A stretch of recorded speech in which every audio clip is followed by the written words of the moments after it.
आज मंत्रिमंडळाच्या काही विभागांचे प्रस्ताव त्या ठिकाणी आले, त्याला मंत्रिमंडळाने मान्यता दिली। मग त्यात महसूल विभागाचे असतील किंवा नव्याने महाराष्ट्राने आणि महायुतीच्या सरकारने एक निर्णय घेतलेला आहे की आपल्या ज्या महाराष्ट्रातल्या नद्या आहेत या प्रदूषणमुक्त करण्याच्या दृष्टिकोनातून एक चांगल्या पद्धतीचा निर्णय मंत्रिमंडळाच्या बैठकीमध्ये घेण्यात आला। खरं तर आज काल 31 मार्च रोजी महिला व बालविकास विभागाअंतर्गत महायुतीच्या सरकारच्या वतीने जी मुख्यमंत्री माझी लाडकी बहीण योजना सुरू आहे त्याची ई-KYCच्या संदर्भातली मुदत ही काल 31 मार्च रोजी त्या ठिकाणी संपली। पण काही निवेदनं आमच्याकडे प्राप्त झालेली होती, काही त्या संदर्भातल्या ई-KYCच्या संदर्भातल्या काही तक्रारी म्हणजे आम्हाला आणखीन त्याच्यामध्ये थोडी मुदत मिळावी, काही ठिकाणी काही यामधल्या कालावधीमध्ये गारपीट असेल किंवा त्याच्या आधीच्या कालावधीमध्ये काही ई-KYC करण्याच्या काही जणींच्या राहिलेल्या होत्या। ह्या सगळ्या याच्यामध्ये खरं तर पहिली ई-KYCची प्रक्रिया ही साधारणपणे सप्टेंबर 2025 मध्ये सुरू झाली आणि ती पहिल्यांदा 2 महिन्याच्या कालावधीसाठी सुरू करण्यात आलेली होती आणि 2 महिन्याची मुदत ई-KYC साठी सर्व लाडक्या बहिणींना देण्यात आलेली होती।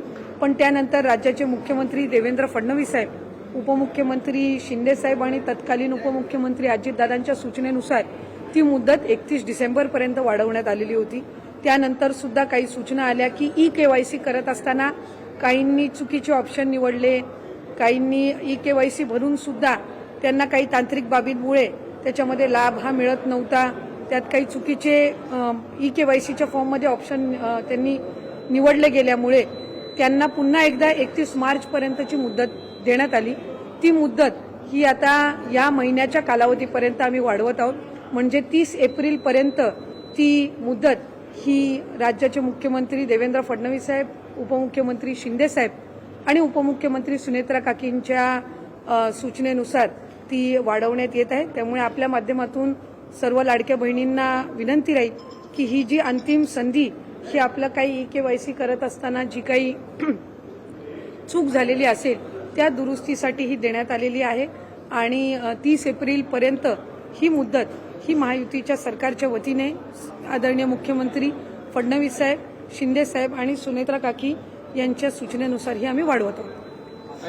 एक महत्त्वाचा प्रश्न असा आहे की महिला बालविकास मंत्री आहात, घराचं प्रकरण ज्या पद्धतीने वाढत आहे, तुम्ही काही बोलत नाही अशी टीका वारंवार विरोधक नाही। खरं तर ही टीका अतिशय दुर्दैवी आहे, कारण मी ज्या वेळेला हे प्रकरण झालं त्यावेळेला सर्वात पहिले या संदर्भातले प्रतिक्रिया देणारे जे काही मोजकी जण होती त्याच्यातली मी एक होती। या अतिशय घृणास्पद आणि निंदनीय प्रकार आहे आणि याचं समर्थन किंवा या संदर्भामध्ये वेगळी काही भूमिका घेण्याचं काही कोणाचाच दृष्टिकोन किंवा त्याबद्दल काही हे असावी अशाचं काही कारण नाही। मी त्यावेळेलाही स्पष्टपणाने म्हटले होते की राज्याचे मुख्यमंत्री देवेंद्र फडणवीस साहेबांनी या संबंध प्रकरणामध्ये एक SIT स्थापन केलेली आहे, त्याचं संपूर्ण जे काही त्या SITचे जे इन्चार्ज आहेत या एक महिला अनुभवी पोलीस अधिकारीच त्या ठिकाणी दिलेले आहेत आणि जी राज्याचे मुख्यमंत्री देवेंद्र फडणवीस साहेबांची भूमिका आहे त्यांच्या मंत्रिमंडळातलीच मी एक सदस्य आहे। त्याच्यामुळे जी मुख्यमंत्र्यांची भूमिका तीच मंत्रिमंडळातली मंत्री म्हणून ही त्या ठिकाणी माझी भूमिका। त्यामध्ये एक गोष्ट आहे की ज्या महिलांवर त्याच्यामध्ये अन्याय झाला, ज्या पीडित महिला आहेत यांना न्याय देणं, यांना न्याय मिळणं हा त्याच्यातला मूळ आणि प्रामुख्याचा मुद्दा आहे आणि त्या संदर्भामध्ये आम्ही मुख्यमंत्री महोदयांनाही विनंती केली, एक महिला म्हणूनही केली, एक लोकप्रतिनिधी म्हणूनही केली आणि महिला व बालविकास विभागाची मंत्री म्हणूनही केली की त्या पीडित महिलांना न्याय मिळाला पाहिजे एक, आणि त्याच्यामध्ये जे कोणी दोषी असतील त्यांना कठोरातली कठोर शिक्षा ही त्या ठिकाणी झाली पाहिजे। मंत्री नरहरी झिरवाळ दिसले नाहीत कॅबिनेटमध्ये, त्यांच्याबद्दल पण त्यांच्यावर राजीनाम्याचा दबाव आहे का? नाही, मला म्हणजे पक्षांतर्गत किंवा अशा पद्धतीनं कुठेही त्या संदर्भातली चर्चा आज आमच्या कॅबिनेटच्या पूर्व बैठकीमध्ये झाली नाही।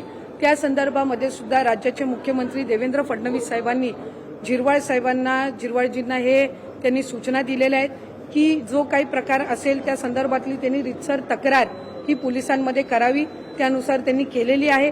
त्या संबंध व्हिडिओज त्या सगळ्या प्रकरणाची शहानिशा झाल्याच्या नंतर माननीय मुख्यमंत्री महोदय फडणवीस साहेब असतील आणि आदरणीय आमच्या नेत्या सुनेत्रा काकी असतील हे त्या संदर्भातला योग्य तो निर्णय घेतला.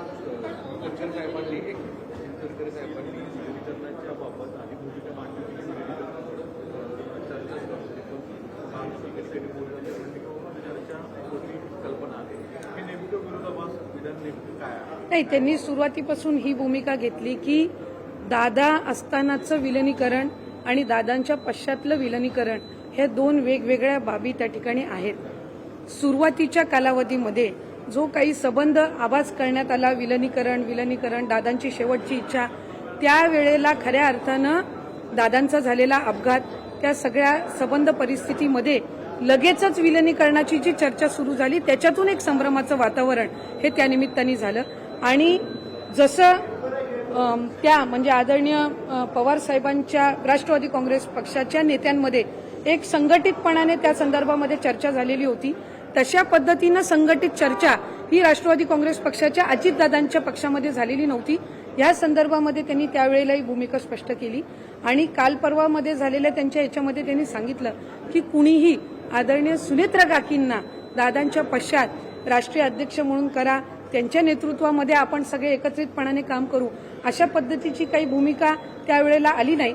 त्यामुळे एक संभ्रमतेचं वातावरण हे दोन्ही बाजूनी तयार झालं. विकास लवांडे म्हणतात की दुटप्पी भूमिका आहे सुनील तटकरे यांची. नाही, त्यांची भूमिका त्यांनी बघावी. खरं तर मला म्हणजे एक आश्चर्यही वाटतं, एक कुतूहलही मला त्या बाबतीतलं आहे की ते एका वेगळ्या पक्षाचं प्रतिनिधित्व करतात, आम्ही एका वेगळ्या पक्षाचे कार्यकर्ते आहोत.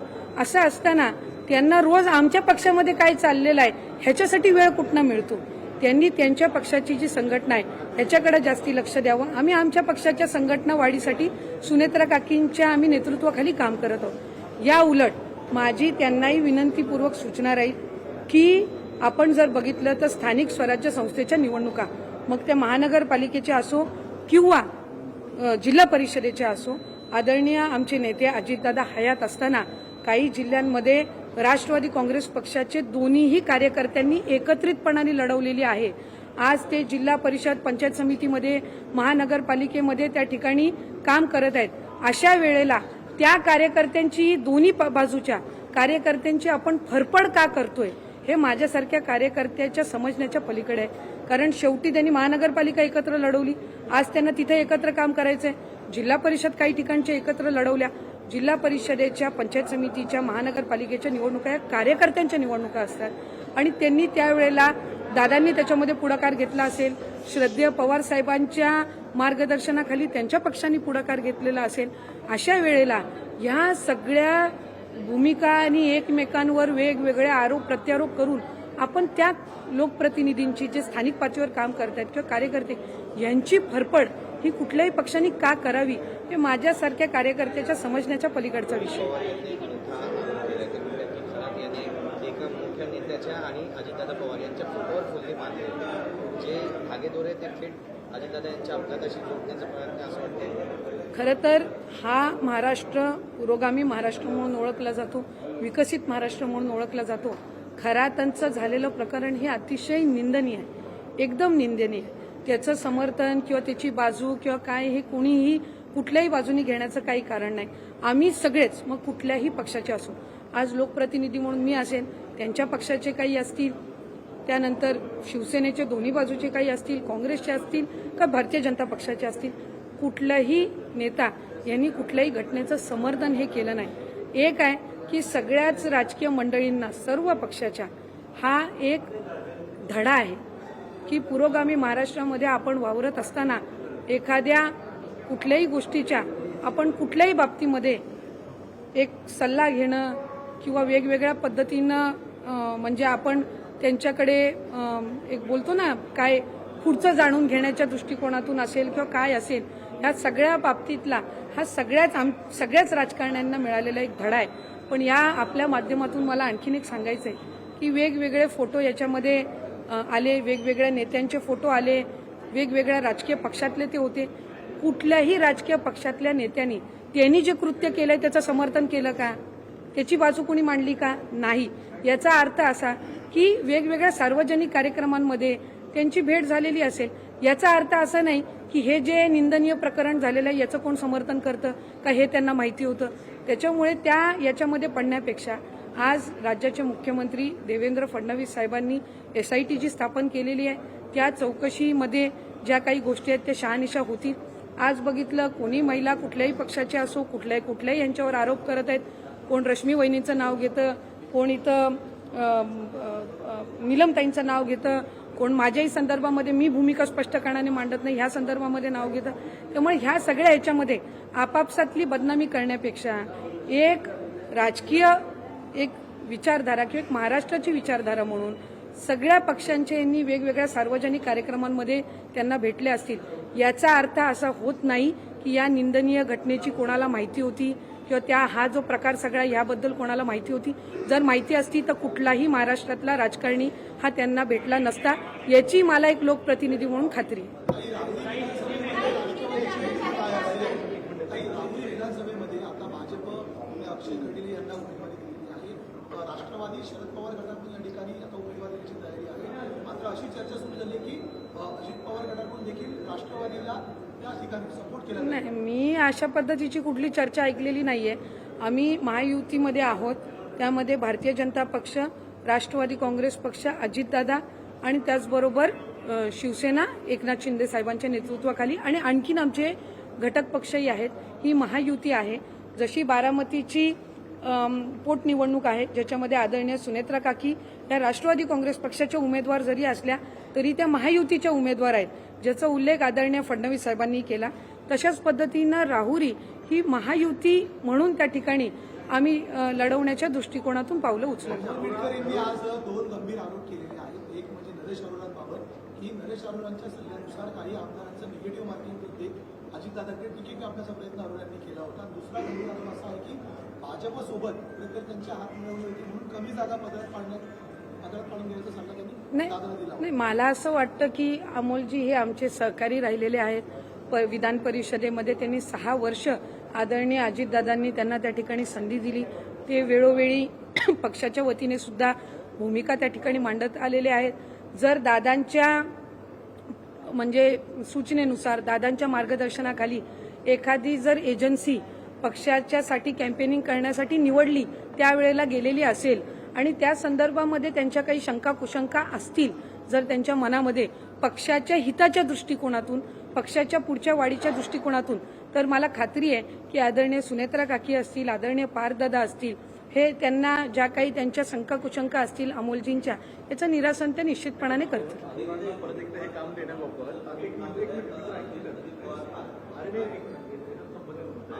अरोरा यांना परत एकदा मीडिया मॅनेजमेंटचं काम द्यावं यावर पक्षामध्ये काही मतभेद असल्याची चर्चा आहे. नाही, मला वाटतं काय की वेगवेगळ्या पद्धतीनं वेगवेगळ्या शंका कुशंका या एका कॅम्पेन एजन्सीच्या बद्दलच्या त्या ठिकाणी रंगवल्या जात आहेत. त्याच्यापेक्षा महत्त्वाचे विषय आज राज्यामध्ये आहेत.